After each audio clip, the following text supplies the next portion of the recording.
Phone has become the backbone of our modern life.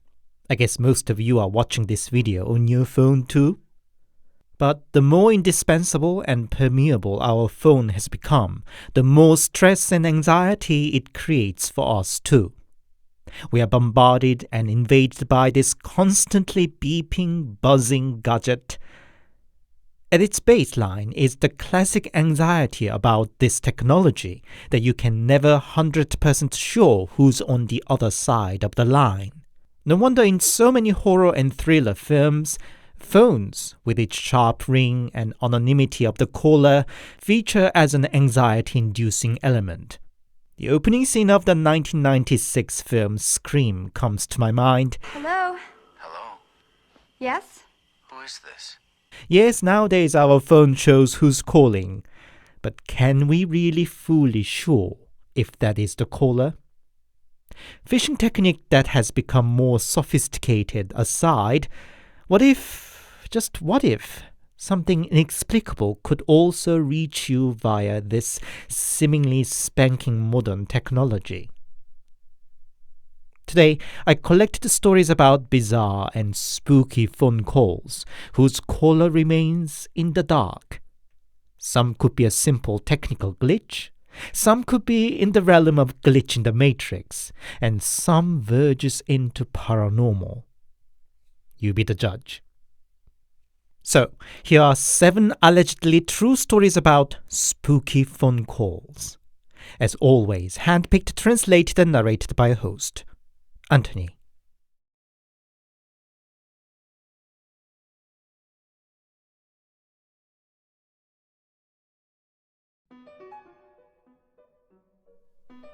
It happened about 2 years ago.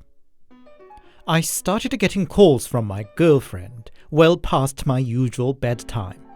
I would wake up to answer the call, but she wouldn't even say anything. I first thought she mistakenly dialed me in her sleep or fell asleep in that short time between her making the call and me picking up. But when it continued over a week, I got irritated. Was it a prank? Did I do something wrong, and was this her punishment or something? When we finally got to catch up the following weekend, I of course had to tell her, "Hey, stop calling me in the middle of the night. I couldn't sleep well for a week because of that." "What do you mean? I didn't call you late at night," girlfriend said. "You're pulling my leg. You call, wake me up, and wouldn't even say anything when I pick up." "No, it wasn't me. Honestly." I got angry for her blind denial. I took out my phone and showed a record of calls, her number calling me every night. Girlfriend looked baffled. She then showed her phone, having no such record of outgoing calls. "But I don't understand. What were all those calls I received?" I said. "Who knows? Ghost called, perhaps?" was girlfriend's response. Facing the hard proof, I couldn't say anything more. That night, I was asleep and was rudely woken up by another call. It showed it was coming from my girlfriend. "Hello," I picked it up. Once again, there was no response from the other side. I got pissed and shouted swears, but still no response. I hung up and called girlfriend right away. She picked it up with a groggy-sounding voice. "Hey, I got a call from your number again just now," I said. "But I was sleeping now," she said. "It's driving me nuts. Do you perhaps suffer somnambulism or something?" "Shut the F up." She didn't sound like she was lying. In the end, I set my phone in silence mode before bed. And still, when I checked it in the morning, it showed somebody called from my girlfriend's number. One day, the date with girlfriend carried on into the late night, and I gave her a lift back home. I pulled the car right outside the door, and we were having just a few last chit-chat, when My phone rang. It was from girlfriend's number, while she was sitting right next to me, holding her phone in her hand. Look, see? It's your number, I said, showing her my ringing phone. Oh my God, it is. What's going on? She said. You answer it this time, I said, and handed the phone to her. Hello? Hello? Who's calling? Girlfriend asked on, but there still was no response. When she soon later changed her phone number, I blocked her old number and didn't get any more of that disturbing nocturnal calls. But I still have no explanation as of what happened and who that was.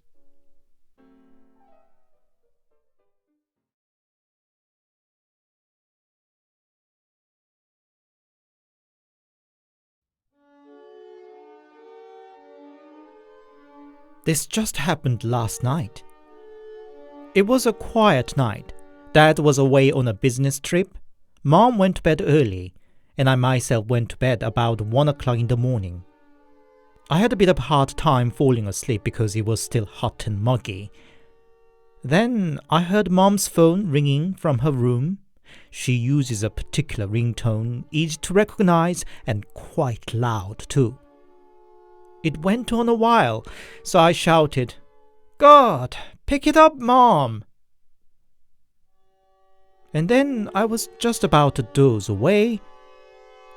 Her phone rang again, disturbing me. I grumbled and covered my ears with a pillow when Mom bursted into my room. Stop it, son! It's not even funny so late at night, she said. I, of course, didn't know what she meant, and Mom showed me her phone that was still ringing. It said, a call from son, and showed my number. Me? But my phone was on the desk, hooked up to the charger. I keep getting a call from you every hour, Mom said. But I didn't know what to say. It certainly wasn't me. We just silently looked at each other till the phone stopped ringing. Mom looked so scared. I was too, but I'm a boy, so I told her not to worry and to leave her phone with me for the night. Now time was passing 3, but I was wide awake, so I turned on my computer again to pass time. At 4, Mom's phone rang again. Again, it was from my number. I hesitated, but eventually accepted the call. It was silent on the other side of the line. Hello? I finally said impatiently. Hello? A voice that sounded just like mine replied. I hung up and turned off the phone. It was definitely a hot summer night, but I got chills all over. In the morning, I turned on Mom's phone, and it showed there were missed calls at 5 and then at 6. From my number. While there was no record of outgoing call from my phone at all. What's going on?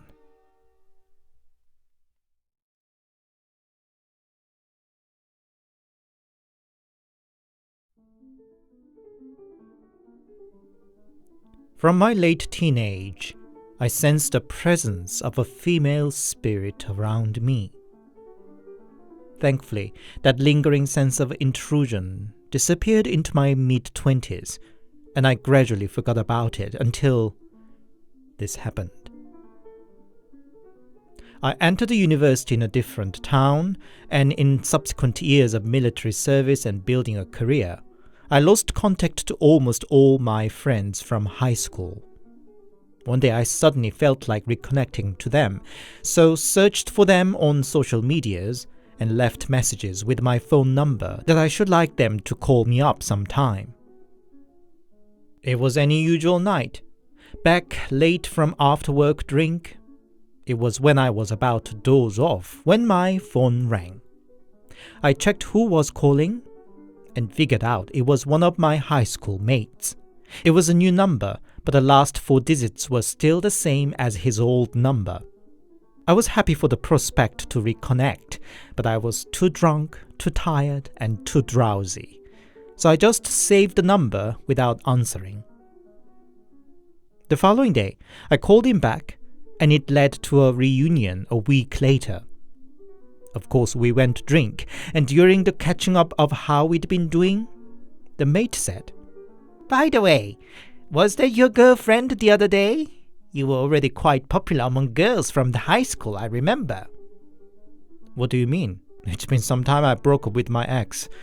I'm just a lonely soul nowadays," I said. "Who was that woman then?" "What woman?" "You see, when I first called you a week ago, a woman picked it up.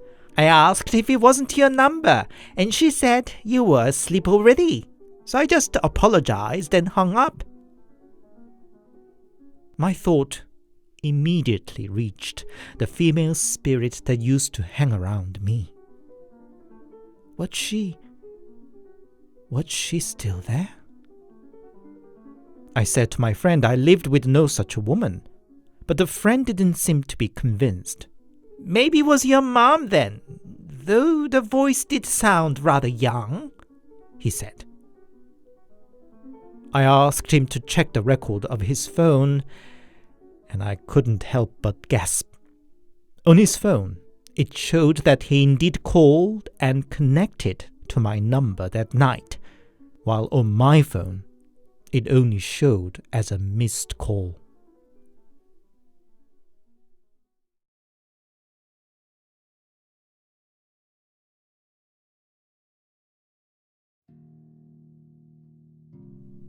I had a boyfriend when I was a high school student. It was our routine to chat over a phone after school. That evening too, I was just waiting for his call at home. It was just a quiet evening, apart from the dusk overshadowed the room in particularly blue hue. Boyfriend called, and I quickly picked it up. And he shouted angrily that I should quit such a prank. I didn't know what he was talking about, so calmed him down and asked him to explain. He said that he called me just earlier, and I picked it up and said, "Hey, you know, I...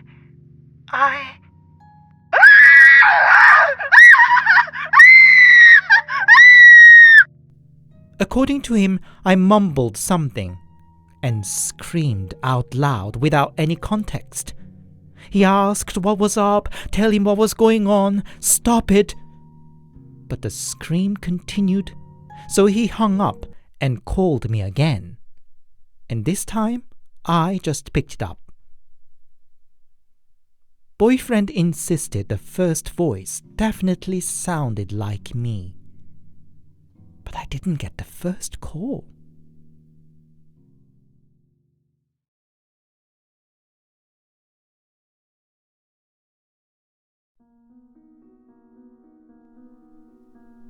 When I was 15, I was caught while fiddling with my phone during a class, and my teacher confiscated my phone for a week as a punishment. To be honest, it wasn't the first time, so I just took it as was. Back home, I told Mom what happened and was using internet before I had to go to the cram school. The home phone rang, and Mom answered it. Soon after, Mom came to my room. "You said your teacher took your phone today, didn't you?" she said. I confirmed that was so, but what Mom told me the next baffled me. It was my cram school teacher who phoned earlier. He said that he phoned my mobile to inform me about the extra class today. According to him, somebody picked it up and said hello, but when the teacher said it was he, the line disconnected.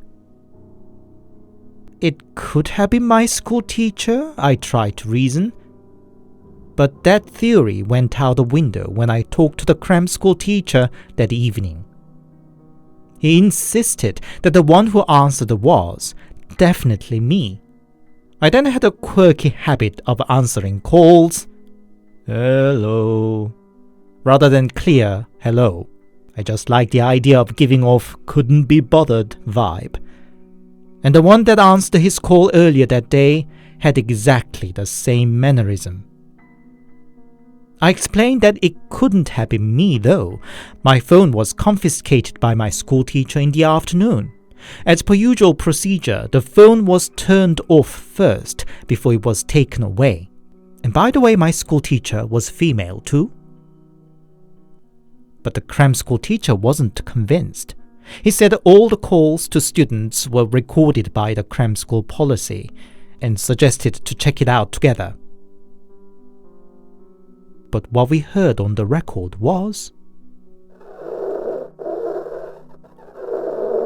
marred with weird creaking noise, and we could barely make out the teacher's voice. I don't know what happened that day, but the weird episode definitely made me believe in supernaturals.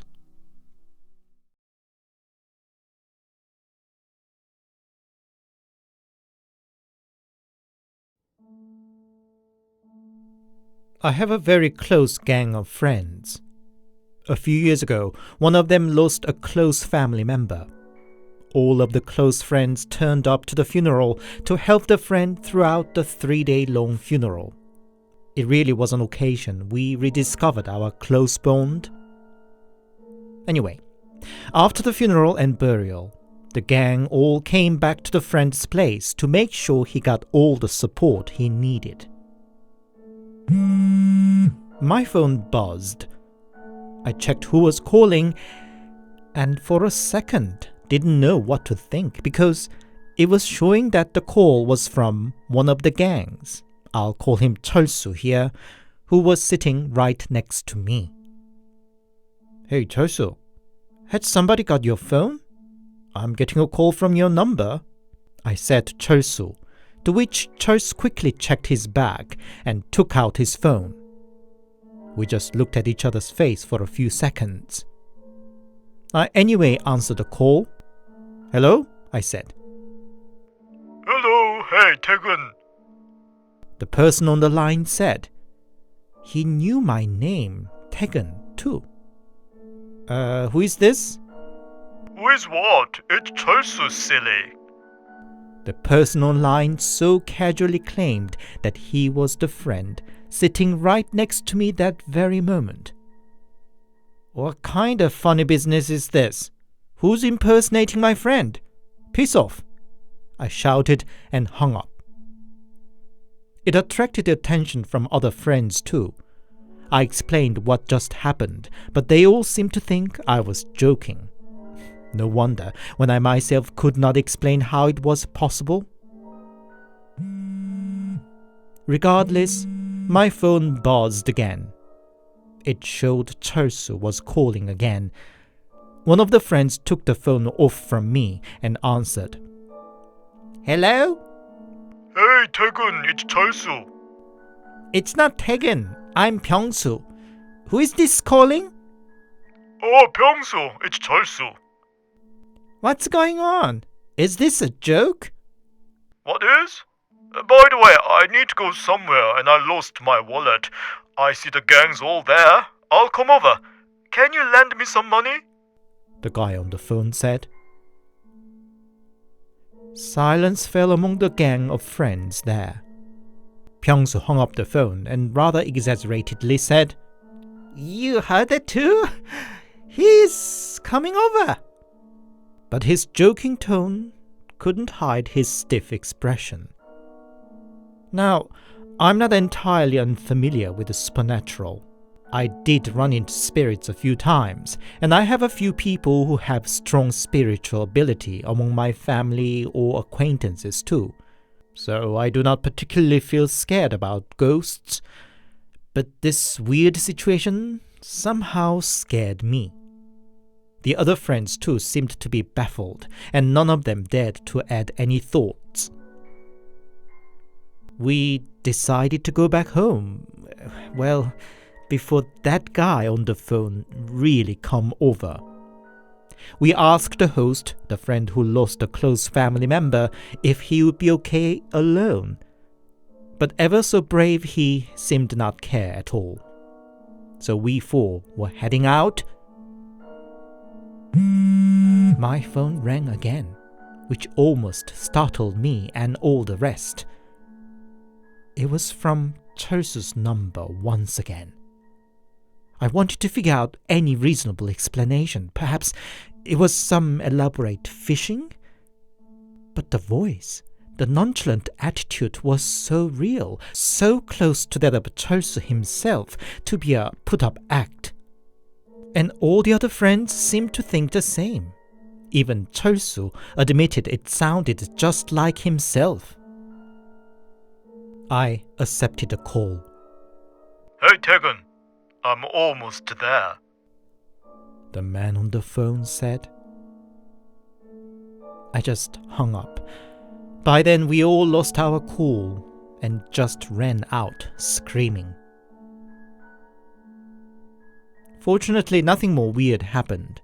We later figured perhaps it was the deceased family of the friend. We say one need enough travel money to get to the underworld after death, and perhaps the dead needed some more? But who can tell?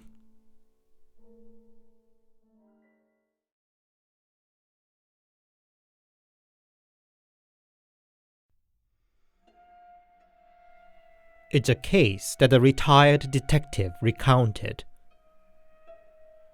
In mid-1990s, Kim was a research scientist on PhD at a university in a remote little town. That night, Kim was staying in the lab till late for an urgent project. His colleague Lee was supposed to assist him, but he went out at about 11 that he had something to take care of, and didn't come back past 2 in the morning. The phone in the lab rang, and Kim answered. Hello? Kim, it's me. I'm so cold. Can you bring me my jacket? It was Lee. But before Kim could respond, the line disconnected. Kim saw Lee indeed left his jacket behind, but he couldn't bring it to Lee when he didn't tell his whereabouts. About 30 minutes later, the phone rang again. It was Lee.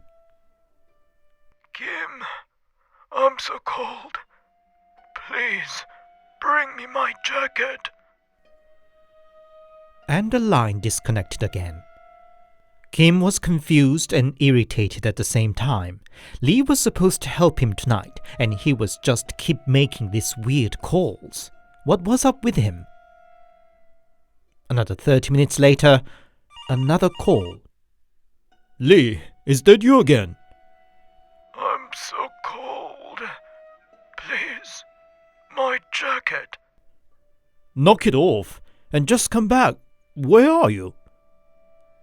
In the mountain. Behind the lab, there's an old well. Please bring me my jacket. I'm freezing. Kim was pissed, but picked up Lee's jacket and headed up the mountain nonetheless. What awaited Kim at the old well in the mountain was Lee dead. Kim ran all the way down to the uni security and reported what he found. Lee's death was by a foul play. His body bore signs of several stab wounds, and he was ultimately bled to death.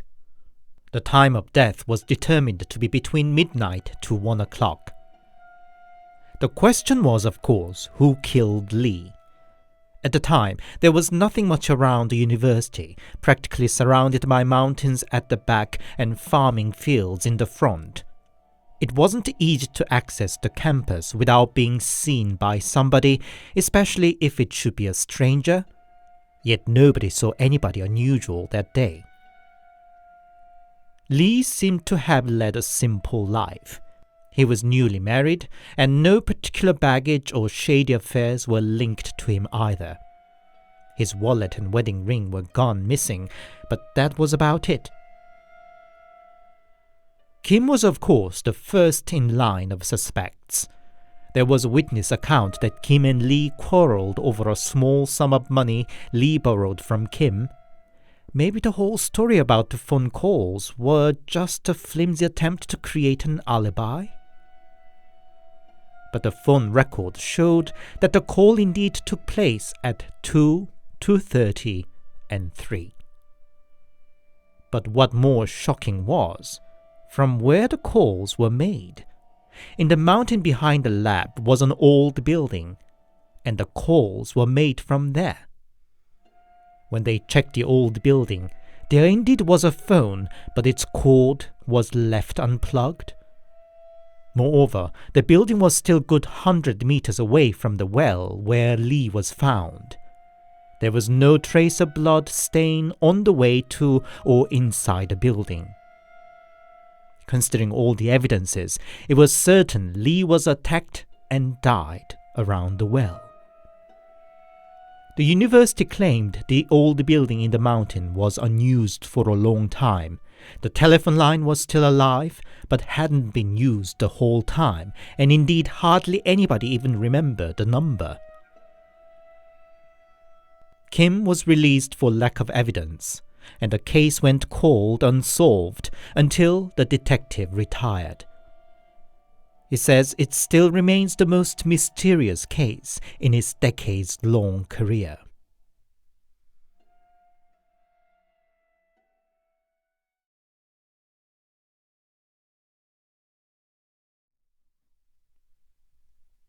Hi, it's Anthony here, and thank you very much for listening. I hope you enjoyed today's stories. It's giving away how old I am, but it's quite amazing to think how the telephone technology and culture have changed within my lifetime. In my childhood, my family still used a landline with a rotary dial. And if I wanted to call a friend, I usually had to go through his parents first. Like, hello, Mrs. Kim, this is Anthony, a schoolmate of Dong-seok. Sorry for disturbing, etc., etc. There were also quite a few urban myths about phones too, that if you called a certain number, you'd get to hear the date of your death, or some weird beeps and numbers, which was alleged secret code for North Korean spies. Do you also know any such weird rumors and myths from your childhood? If you enjoyed my work, please give it a like and a comment, and please consider subscribing to my channel if you haven't yet. If you'd support me more directly, I also have a Buy Me a Coffee account. The link's in the description, and there's also Super Thanks option on YouTube for small donation. Any form of support would mean a lot for my tiny channel. Thank you. Until next Sunday, stay safe and take care.